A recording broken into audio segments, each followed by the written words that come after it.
আসসালামু আলাইকুম। আলহামদুলিল্লাহ। আপনারা সবাই কেমন আছেন? আপনাদের দোয়ায় আমিও ভালো আছি। আজকে বন্ধের দিনে একটু ঘুরতে বের হয়েছিলাম, একটা পাহাড়কে গেছিলাম। দেখেন এখানে কি সুন্দর করে পার্কের মধ্যে ব্যায়াম করার জন্য সবগুলা দিয়ে রাখছে, যার যেটাতে দরকার ব্যায়াম করতেছে। যে সবাই বসে কথা বলতেছে, একজনের সাথে আরেকজনের গল্প করতেছে। কি সুন্দর পরিবেশ, মনটা মানে ভরে যায় ওখানে গেলে। একটু আস্তে আস্তে হাঁটতে হাঁটতে আপনাদের জন্য একটা ভিডিও করলাম, যে ভাবলাম যে আমি দেখতেছি, আমার বন্ধুরা সবাই, ভাই বন্ধুরা সবাই দেখুক কিভাবে কি।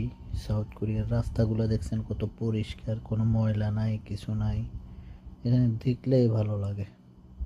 যে যার যার মতো হাঁটতেছে, ব্যায়াম করার দরকার হলে ব্যায়াম করতেছে, বা গাছের নিচে বসে রয়েছে। আজকে অনেক গরম পড়ছে কোরিয়াতে, সেজন্য